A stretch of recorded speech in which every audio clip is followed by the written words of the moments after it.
오늘 이 시간 하나님께서 주시는 말씀입니다. 고린도전서 16장 1절에서 2절의 말씀입니다. 제 성경책으로 신약성경 284면에 있습니다. 고린도전서 16장 1절에서 2절의 말씀입니다. 다 찾으셔서 우리 한 목소리로 다 같이 합독하겠습니다. 시작. 성도를 위하여 연보에 관하여는 내가 갈라디아 교회들에게 명한 것 같이 너희도 그렇게 하라. 매주 첫날에 너희 각 사람이 수입에 따라 모아두어서 내가 갈 때 연보를 하지 않게 하라. 아멘. 기도하겠습니다. 하나님, 말씀을 선포합니다. 사람의 생각과 세상의 소리가 섞이지 않게 하시고 온전히 하나님의 말씀만 바르게 선포되어지게 하여 주시옵소서. 아버지, 말씀을 받습니다. 유념하여 흘러 떠내려 가지 않도록 하나님의 말씀을 착하고 좋은 마음으로 받사오니 말씀 가운데 역사하여 주시옵소서. 살아계신 예수님의 이름으로 기도드렸습니다. 아멘. 우리 앞으로만 인사 나누겠습니다. 사랑합니다. 축복합니다. 영상으로 예배하는 성도 여러분, 환영하고 축복합니다. 우린 8월 한 달 동안 성도의 교회 생활이라고 하는 큰 주제를 가지고 둘째 주 따라하겠습니다. 예물, 헌금. 오늘은 이 헌금에 대해서, 예물에 대해서 은혜를 나누고자 합니다. 성도 여러분, 저와 여러분에게, 그리스도인에게, 하나님을 아버지라고 고백하는 성도에게 헌금은 어떤 의미를 가지고 있습니까? 간혹 목사로 듣는 말 중에 교회도 돈 있어야 다닌다고, 혹은 돈 때문에 교회에서 상처받았다라고 하는 말을 간간히 듣습니다. 그때마다 너무나 마음이 무겁고 마음이 아픈 것을 실감하게 되어집니다. 성도 여러분, 헌금은 강요한다고 드려지는 것도 아니고, 또 강요되어 드려진 헌금은 헌금이라 할 수 없는 것이 저의 생각입니다. 헌금은 하나님에 대한 자발적인 신앙의 고백이 되어져야 합니다. 그래서 저희 교회는 헌금 바구니를 돌리지 않습니다. 한 번도 돌리지 않았습니다. 성전 들어온 입구에 헌금함을 놓고 자발적으로, 그래서 헌금 시간에 헌금에 어떠한 것을 돌리지 않습니다. 성도 여러분, 그러면 성경에서 말하는 헌금의 의미, 저와 여러분이 오늘 하나님 앞에 헌금을 드렸을 텐데, 이 헌금을 드리는 의미, 성경에서 말하는 헌금은 어떤 의미를 가지고 있는가? 이런 뜻을 가지고 있습니다. 내가 가지고 있는 모든 것이 나의 것이 아니라 하나님의 것이다 라고 하는 고백이 저와 여러분이 헌금을 드리는 큰 의미로 볼 수 있습니다. 하나님의 것이라는 거예요. 내가 가지고 있지만 그것은 내 것이 아니라 하나님의 것이다. 이것이 성경에서 말하는 예물, 헌금의 의미입니다. 다윗은 이 헌금에 대해서, 예물에 대해서 정확히 우리에게 말씀하고 있습니다. 역대상 29장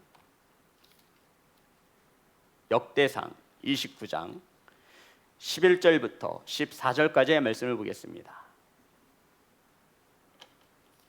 역대상 29장 11절부터 14절의 말씀입니다. 제가 읽겠습니다.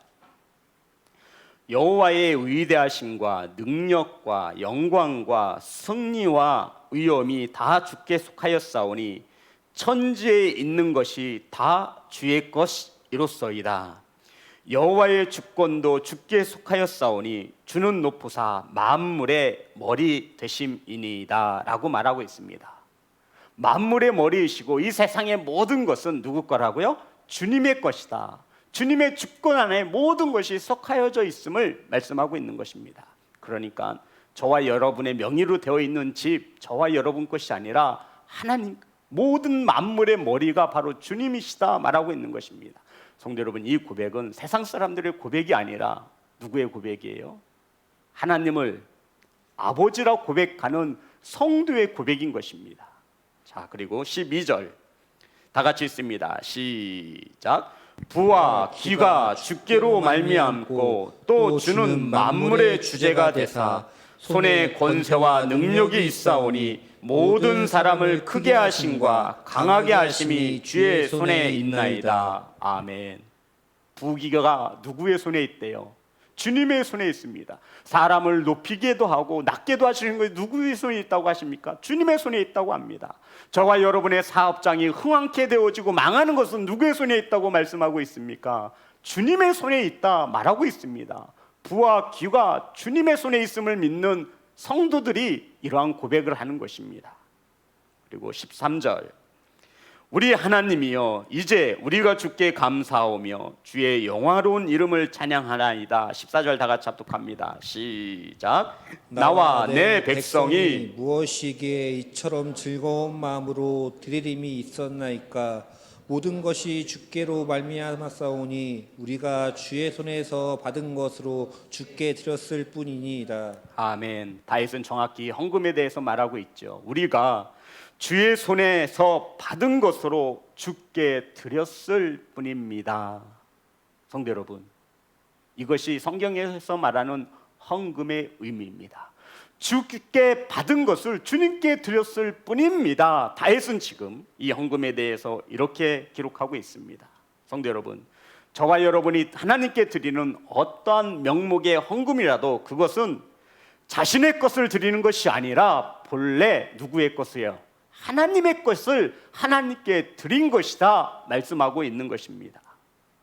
성도 여러분, 부귀가 주께로부터 왔으며 모든 사람을 크게도 하시고 작게도 하시고 흥황케 하시는 것이 하나님의 손에 있음을 믿으시는 성도인 줄 믿습니다. 아멘. 그래서 부와 기가 주님의 손에 있는 거예요. 그러니 그것은 당연히 아버지의 주권 아래 놓여 있는 것입니다. 이것을 알지 못하면요, 헌금으로 인해 시험에 들어요. 이것을 알지 못하면요, 헌금으로 인해 교만해집니다. 내가 이 교회에 헌금을 얼마나 하는데 목사님이 날 이렇게 대한다고 자기 것인 줄 아는 거예요. 안타까워요.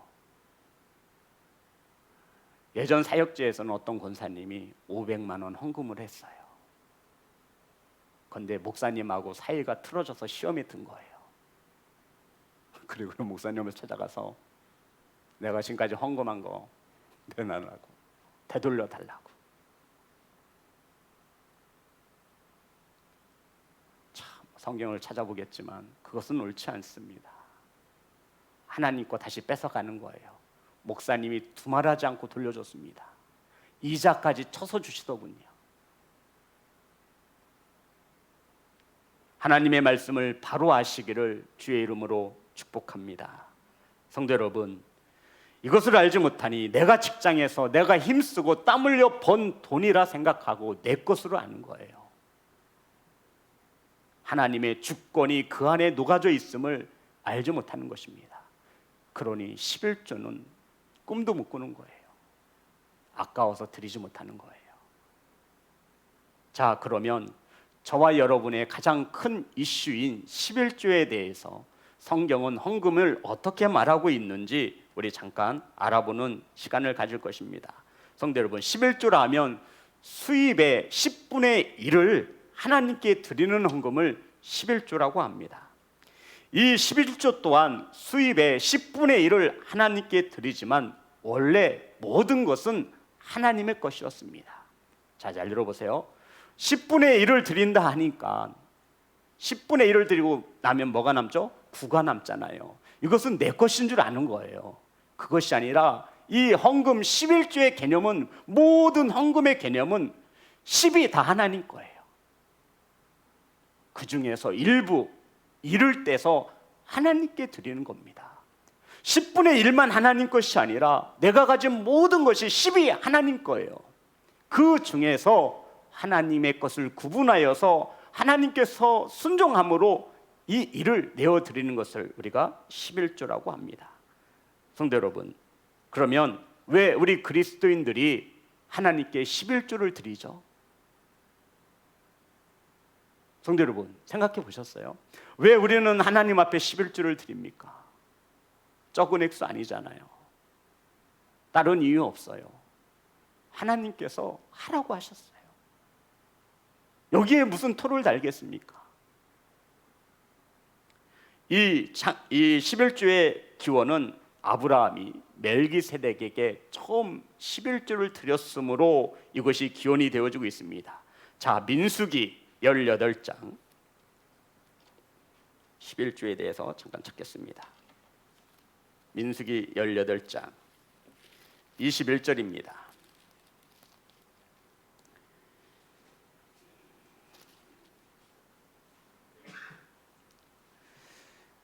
총 이스라엘 백성들은 11조를 3번 드렸습니다.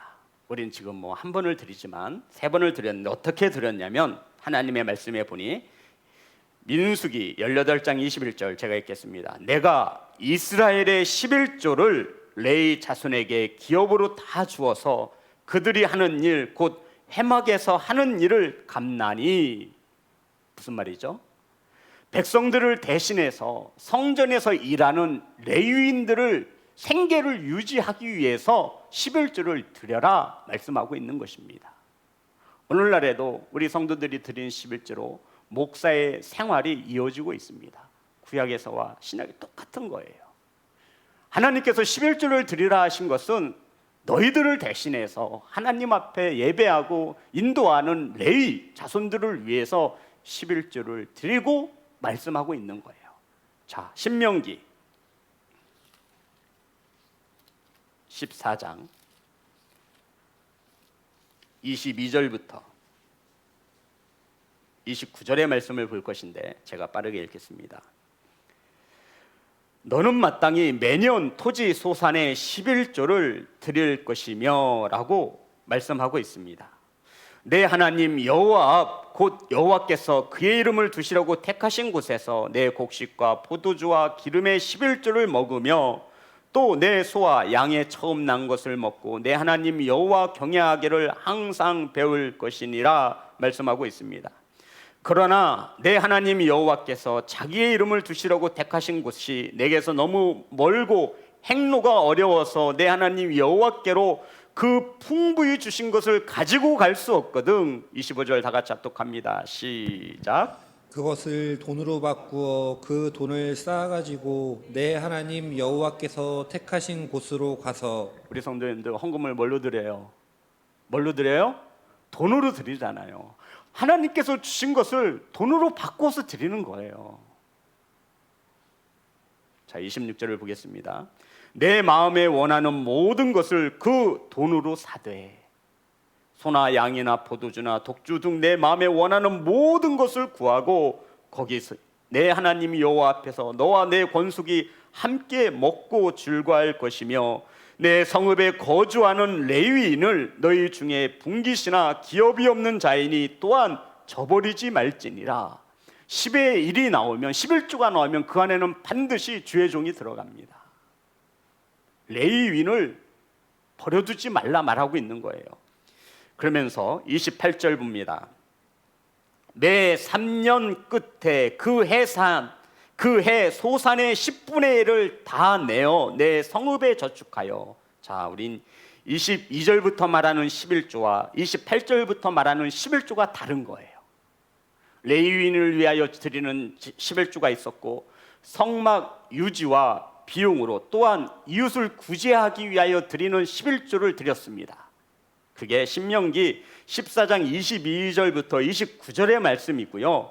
28절과 29절에서 말씀하고 있는 것은 우리 28절 29절 다 같이 읽을게요. 시작. 매 3년 끝에 그 해 소산의 10분의 1을 다 내어 내 성읍에 저축하여 너희 중에 분깃이나 기업이 없는 레위인과 내 성중에 거류하는 객과 및 고아와 과부들이 와서 먹고 배부르게 하라. 그리하면 내 하나님 여호와께서 내 손으로 하는 범사에 내게 복을 주시리라. 아멘. 신명기 14장 28절부터 29절에 말씀하는 것은 매년 3년, 이것은 안식년을 기준으로 말해서 세 번째 년수와 6년째 되는 연수 2번을 말하는 것이죠. 매 3년마다 3년이 지나면 또 3년 뒤에 6년, 매 3년마다 10분의 1을 저축해서 하나님의 일을 하는 레위인과 소외된 이웃들이 와서 배부르게 먹을 수 있도록 저축하라 말씀하고 있는 것입니다. 그러면 내 하나님 여호와께서 저와 여러분의 손으로 하는 모든 일을 복 주시겠다 약속하셨습니다. 우리 흔히 듣잖아요. 11조 하면 복 받는다고. 주변에서 수없이 들어왔을 거예요. 많은 목사님들도 그렇게 강단에서 선포하셨습니다. 성도 여러분, 복 받기를 원하시면 복 받을 만한 일을 하셔야 합니다. 저와 여러분의 가정에, 사업장에 이러한 하나님의 복이 임하시기를 주의 이름으로 축복합니다. 내 손으로 하는 모든 일에 복 주시겠다 약속하신 거예요. 이것이 바로 11조에 대한 약속의 말씀입니다.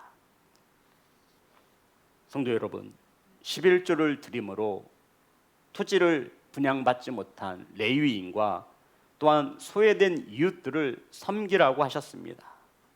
이러한 사람에게 하나님께서는 너의 손으로 하는 모든 일에 복을 주시겠다 말씀하고 있는 거예요. 그래서 성도 여러분, 여유가 되시고 또한 주님의 말씀에 박히시거든 이 10의 1은 하는 것이 옳습니다. 11조 안 한다고 지옥 간다라고 하는 말은 성경이 없어요. 있으면 내가 당당히 가르칠 텐데.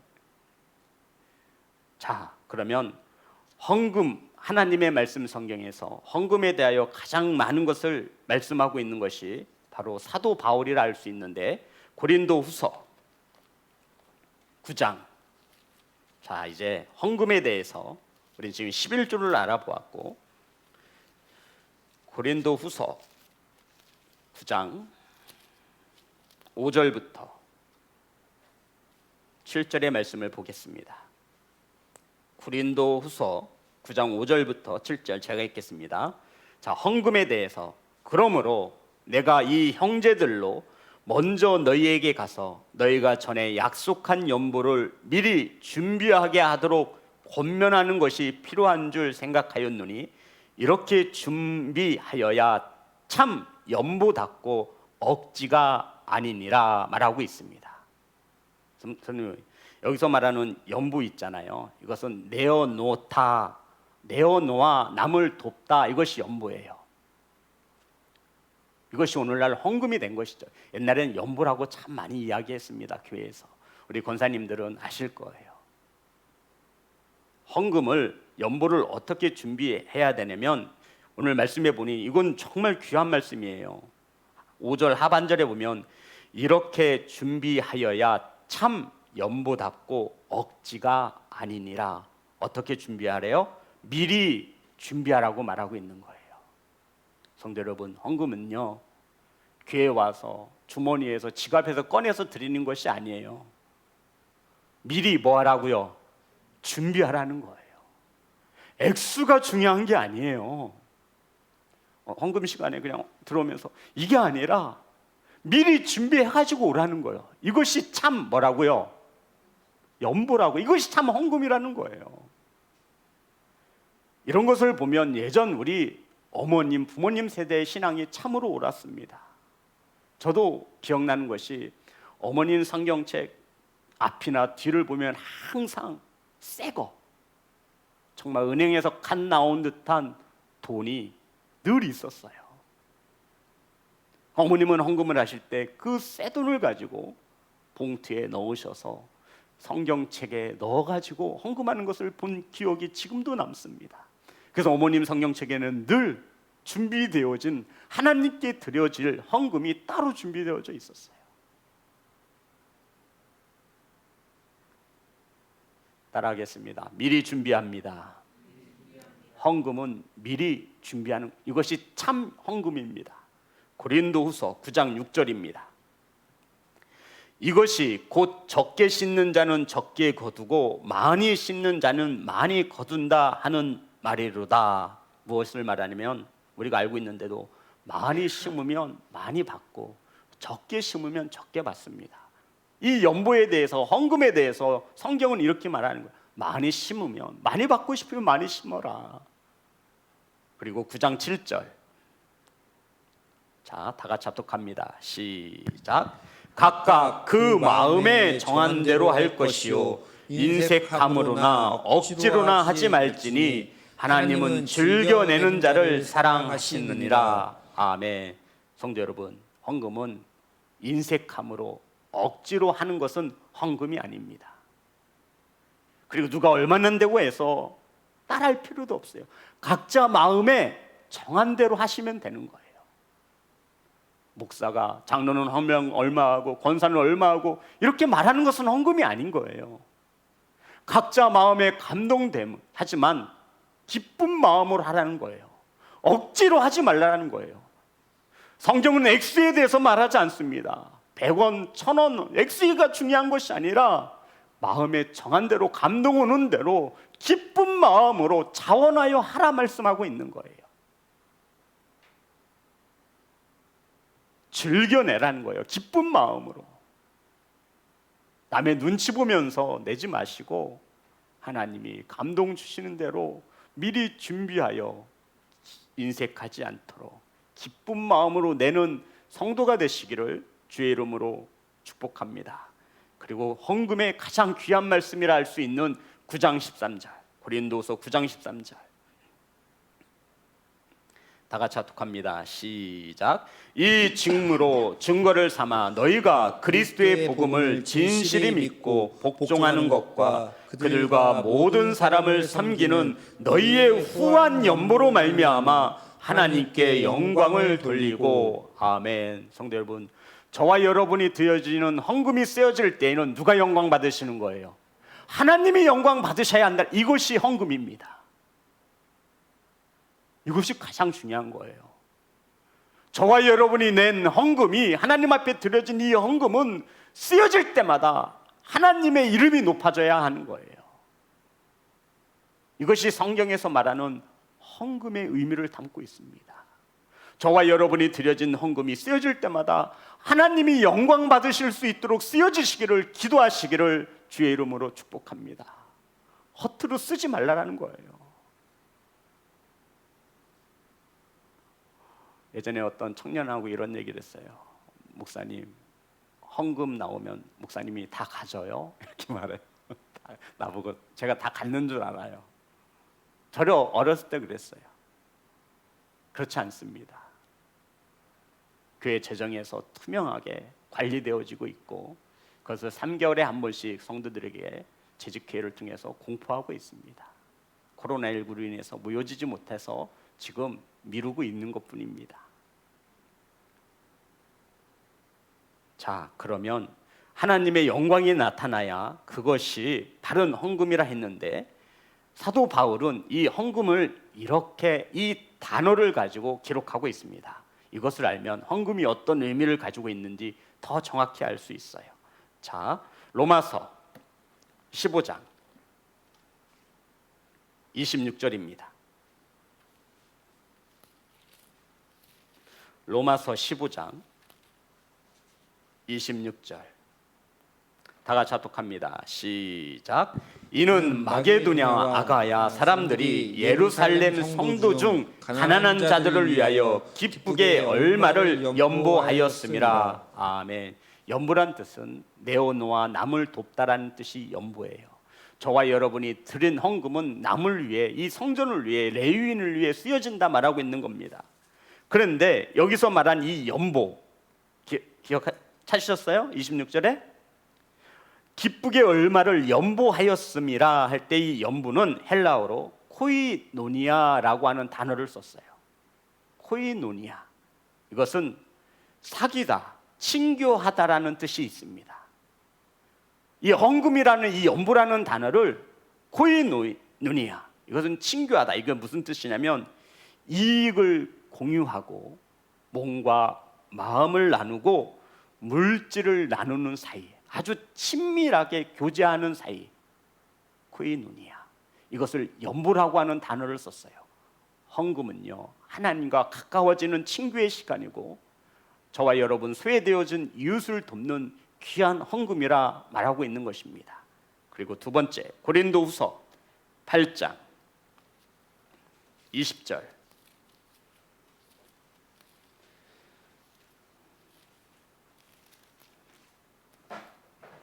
다 같이 합독합니다. 시작.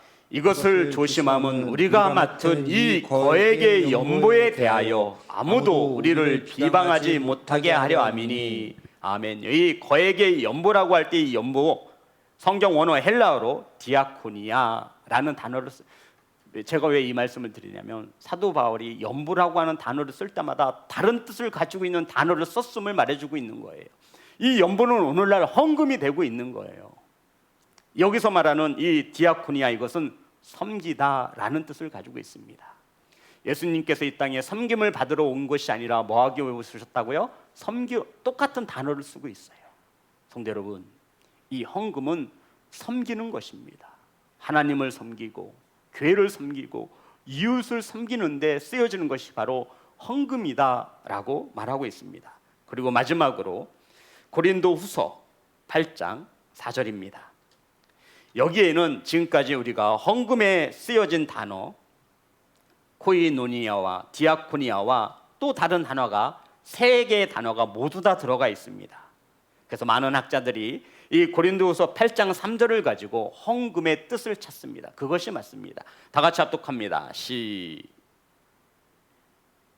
죄송합니다. 8장 4절입니다. 고린도후서 8장 4절 시작.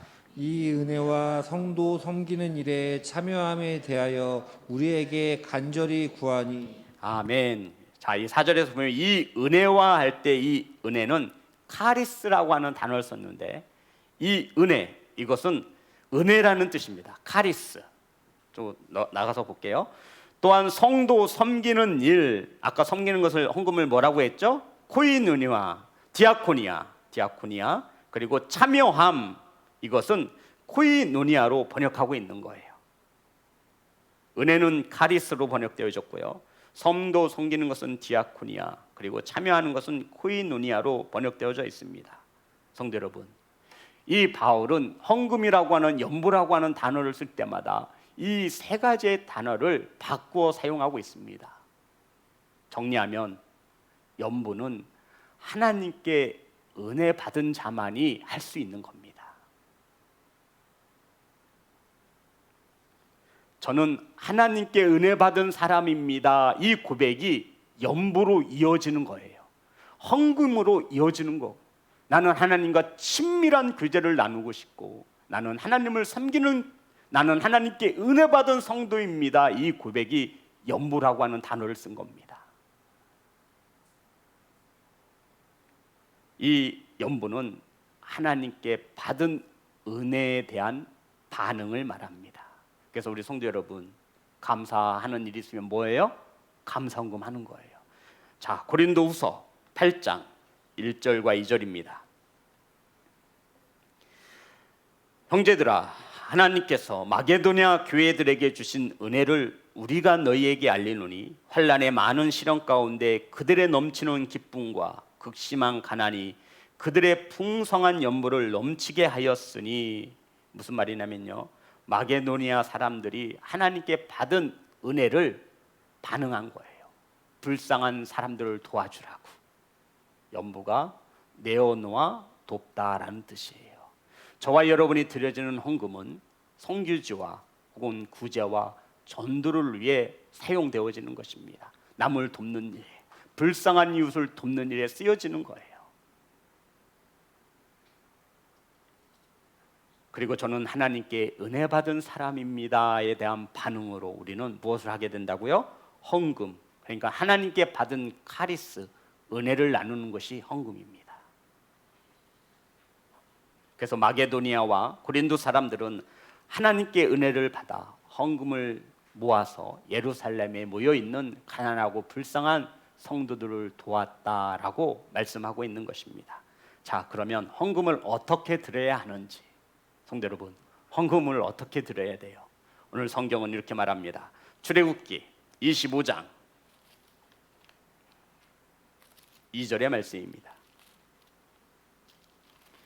출애굽기 25장 2절 말씀.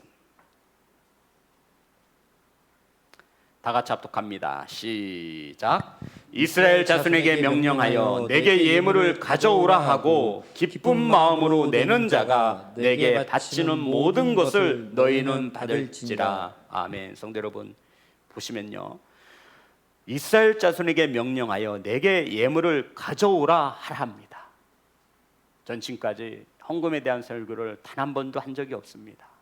이 말씀을 묵상하면서 내가 사람을 두려워했구나, 하나님을 두려워해 바르게 가르쳐야 하는데 그렇지 못함을 회개했습니다. 성도 여러분, 하나님 앞에 드려지는 헌금을 가져오는 것이 맞습니다. 그리고는 2절에 보면 예물을 가져오라 하고 기쁜 마음으로 내는 자가, 그래서 헌금은 기쁜 마음으로 내는 것입니다. 잊지 마세요. 가장 중요할 수 있어요. 헌금은 어떤 마음으로요? 기쁜 마음. 헌금을 내매 기쁘지 않다면, 억지로라면 그것은 헌금이라 할 수 없으니 안 내셔도 됩니다. 사람에게 보이려고 하지 마세요.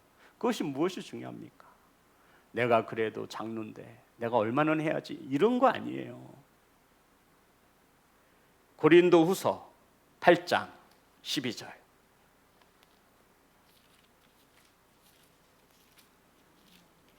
고린도후서 8장 12절. 할 마음만 있으면 있는 대로 받으실 터이요 없는 것은 받지 아니하시니라. 아멘. 성도 여러분, 고린도후서 8장 12절에 보니 할 마음만 있으면 기쁜 마음, 그리고 각자의 형편에 맞게 없는 것을 바치라 하지 않습니다. 성경에 보니 할 마음만 있으면 있는 대로 받으실 것이요 더히 없는 것을 받지 아니하시리라. 하나님은 저와 여러분에게 없는 것을 바치라고 하지 않으세요. 없는데 어떻게 드려요? 훔쳐서 가져다 드려요? 뺏어서? 하나님은 그러하신 하나님이 아니시라고요. 없는 것을 우리에게 요구하시는 하나님이 아니시라고요. 그래서 하나님의 은혜 안에 있음에 기쁜 마음으로 각자의 형편에 맞게 하나님 앞에 헌금할 수 있는 귀한 성도가 되시기를 주의 이름으로 축복합니다. 고린도전서 16장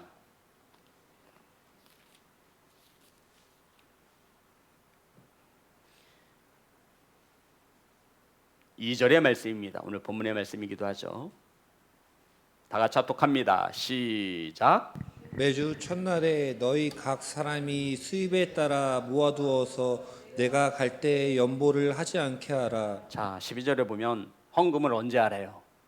매주.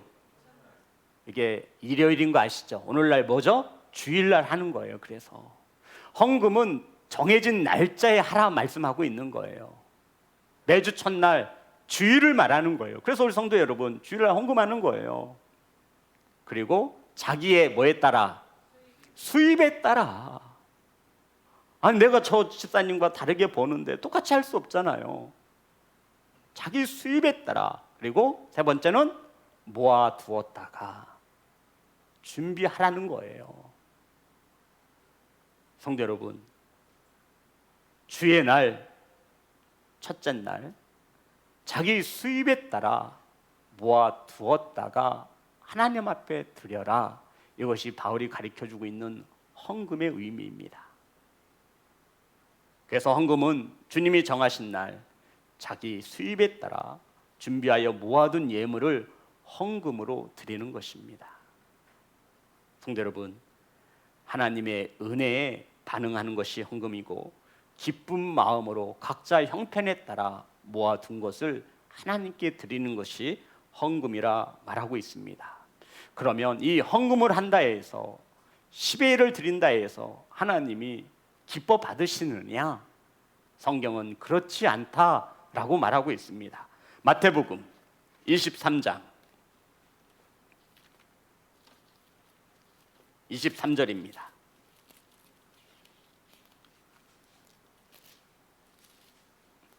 하나님께서 서기관과 바리새인 11조를 칼같이 내는 한 번도 떼어먹지 않은 서기관과 바리새인들에 대하여 책망하시는 말씀입니다. 다 같이 마태복음 23장 23절 다 같이 합독합니다. 시작. 화 있을진저 외식하는 서기관들과 바리새인들이여, 너희가 박하와 회양과 근체의 11조를 들이되 율법에 더 중한 바 정의와 긍휼과 믿음을 버렸도다. 그러나 이것도 행하고 저것도 버리지 말아야 할지니라. 아멘. 주님께서 서기관과 바리새인들에게 박하 무엇인지 아시죠? 회양, 근체 무엇인지 아시죠? 허브예요. 채소예요. 박하를 어떻게 11조를 드렸을까요? 박하 잎 하나하나 다 해. 우리 선생님 박하 아시죠? 그죠? 우리 화원에 가면 있잖아요. 뭐 박하 향 나는 거 있잖아요. 허브예요. 이것을 어떻게 근체, 이걸 어떻게 11조를 드렸을까요? 다 셌을까요? 그만큼 바리새인들과 서기관들은 철저히 11조를 드렸습니다. 미국의 윌스트리카에서 세계 경제 중심이 모여 있는 곳에 수장들이 대부분 다 유대인들이래요. 성도 여러분, 유대인들은 11조를 내지 못할 것은 손을 대지 않습니다. 그래서 그들은 오직 현금, 캐시, 11조를 정확히 낼 수 있도록 그런 현금 장사를 하는 거예요. 그들이 주름 잡고 있는 거예요. 성도 여러분, 그런데 주님께서 이것보다 더 중요한 것이 있으니, 11조를 내는 것보다 더 중요한 것이 있으니 그것은 무엇을 행하는 것이라 말씀하고 있죠. 정의와 긍휼과 믿음을 버렸도다. 너희들이 아무리 11조를 이렇게 구분하여 내어도 너희들이 정작 더 중요한 정의와 긍휼과 믿음은 버렸도다. 무슨 말이죠? 너희들은 어떻게 교회 안에서의 생활과 교회 밖에서의 생활이 이렇게 다를 수가 있느냐? 화 있을진저 이것도 행하고 저것도 버리지 말아야 할지니, 11조도 하고, 하지만 11조보다 더 중요한 교회 밖에서의 삶을 주님은 더 중요시 보시고 있다 말씀하고 있는 것입니다. 정의와 긍휼과 믿음을 저버린 11조는 주님이 기뻐하지 않는다 말하고 있는 거예요. 세상에서 마음껏 살다가 주님 앞에 11조를 드린다 해서 그것을 주님이 기뻐 받으실 줄 아느냐? 그렇지 않다라는 거예요. 진정한 11조는 삶 가운데에서 정의와 긍휼과 믿음을 가지고 산 그 삶의 열매를 가지고 하나님께 11조를 드려라 말씀하고 있는 것입니다. 성도 밖에서의 삶이 주님이 받으시기를 원하시는 헌금인 것을 믿으시기를 주의 이름으로 축복합니다. 이것을 알지 못하면 그저 돈으로 생각하는 거예요. 성도 여러분, 11조보다 더 중요한 것은 하나님의 말씀에 따라 살아가는 정의와 긍휼과 믿음을 가지고 살아가는 그 헌금을 주님께서 더 중히 여기신다 말씀하고 있습니다. 사랑하는 성도 여러분, 돈은 저와 여러분이 원하는 거지 하나님이 원하시는 것이 아니에요. 하나님 혹시 뭐 계좌 가지고 계신 거 보셨어요? 하나님이 돈이 없어서 통장을 만드실까요? 돈은 인간인 저와 여러분에게 필요한 것이지 하나님에게 돈은 필요치 않습니다. 하나님은 돈을 원하시는 것이 아니라 바로 세상에서 살아가는 저와 여러분의 삶을 원하고 계심을 믿으시기를 주의 이름으로 축복합니다. 성도 여러분, 하나님께 받은 은혜가 있어 준비하여 드리는 것, 이것이 헌금이 갖는 의미입니다. 성도 여러분, 지금 우리가 헌금을 드리고 싶지만 형편이 그렇지 못한 성도들이 너무나 많잖아요. 저도요, 헌금 하나님께 엄청 많이 드리고 싶어요. 근데 형편이 그렇지 못하잖아요. 낙심하지 마세요. 실망하지 마세요. 하나님은 없는 것을 요구하시는 하나님이 아니시잖아요. 여러분에게는 하나님께서 더 원하시는 삶으로 드리는 헌금이 있다 말씀하고 있는 것입니다. 정의와 긍휼을 행하고 믿음으로 살아가는 헌금, 그 무엇보다도 하나님이 기뻐 받으시는 헌금인 것을 믿으시기를 주의 이름으로 축복합니다. 미가서는 이렇게 기록하고 있죠. 미가서 6장 6절부터 8절의 말씀입니다. 다 같이 합독합니다. 시작. 내가 무엇을 가지고 여호와 앞에 나아가며 높으신 하나님께 경배할까? 내가 번제로 1년 된 송아지를 가지고 그 앞에 나아갈까? 여호와께서 천천의 순양이나 만만의 강물 같은 기름을 기뻐하실까? 내 허물을 위하여 내 맏아들을 내 영혼의 죄로 말미암아 내 몸의 열매를 드릴까? 8절 다 같이 합니다. 시작. 사람아, 주께서 선한 것이 무엇임을 내게 보이셨나니 여호와께서 내게 구하시는 것은 오직 정의를 행하며 인자를 사랑하며 겸손하게 내 하나님과 함께 행하는 것이 아니냐. 아멘. 정확히 기록되어져 있습니다. 우리는 하나님께 무엇을 드려야 할지 고민할 때가 있습니다. 성도 여러분, 하나님께서 저와 여러분에게 구하시는 것은 1년 된 순양이 송아지가 아니에요. 자식도 아니에요. 내 몸도 아니에요.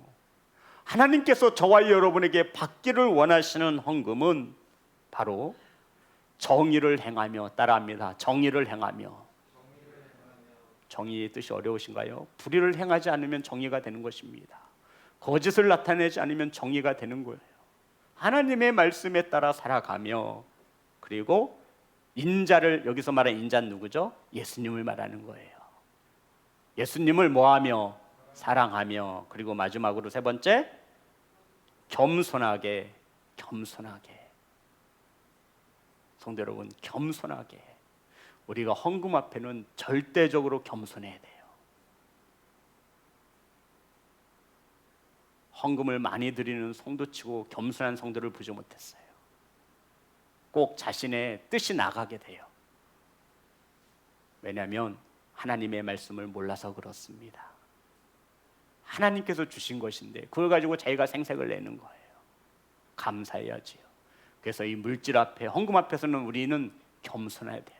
성도 여러분, 하나님께서 저와 여러분에게 요구하시는 것은 정의를 행하며, 따라합니다. 정의를 행하며, 예수님을 사랑하며, 그리고 세 번째, 겸손하는 것입니다.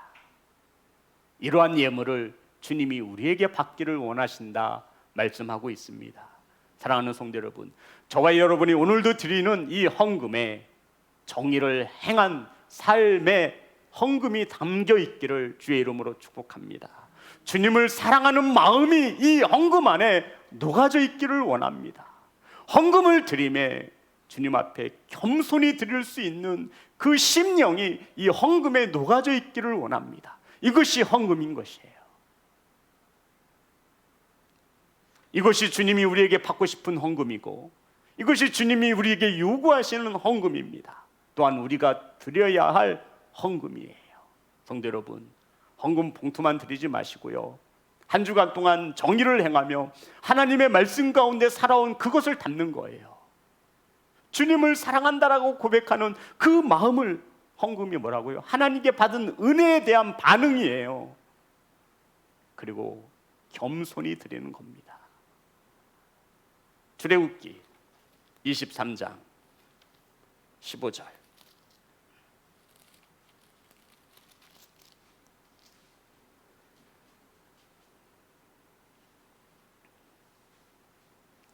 출애굽기 23장 15절. 너는 무교병의 절기를 지키라. 내가 내게 명령한 대로 아비벌에 정한 때에 이랫동안 무교병을 먹을지니 이는 그달에 내가 애굽에서 나왔음이라. 빈손으로 내 앞에 나오지 말지니라.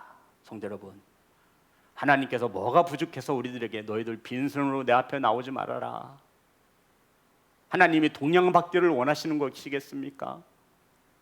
하나님을 동양하는 헌금은 필요치 않습니다. 하나님은 우리에게 말씀하시기를 너희들 내 앞에 나올 때 빈손으로 나오지 말라는 거예요. 그 말씀이 은혜가 되어진 성도들은 하나님 앞에 헌금을 드리며 나오는 겁니다. 출애굽기 34장 20절입니다.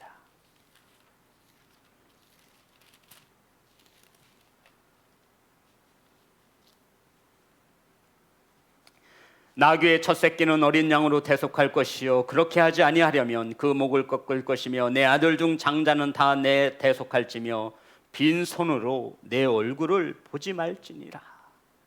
하나님 계속해서 우리에게 말씀하십니다. 빈손으로 내 얼굴을 보지 말아라. 이 말씀에는 이러한 의미를 가지고 있어요. 하나님께서 은혜를 베풀어 주셨는데, 하나님께서 구원하여 주셨는데, 하나님께서 지켜 주셨는데, 그 은혜 앞에 준비 없이 나오지 말아라. 그 마음 없이 나오지 말아라. 보물이 있는 곳에 우리의 뭐가 있어요? 마음이 있습니다. 하나님의 은혜가 저와 여러분에게 보물이 되어지기를 주의 이름으로 축복합니다. 사랑하는 성도 여러분, 정리하겠습니다. 헌금은 하나님께 받은 은혜에 반응하는 것입니다. 기쁜 마음으로 각자 형편에 맞게 준비하여 드리는 것이 헌금입니다.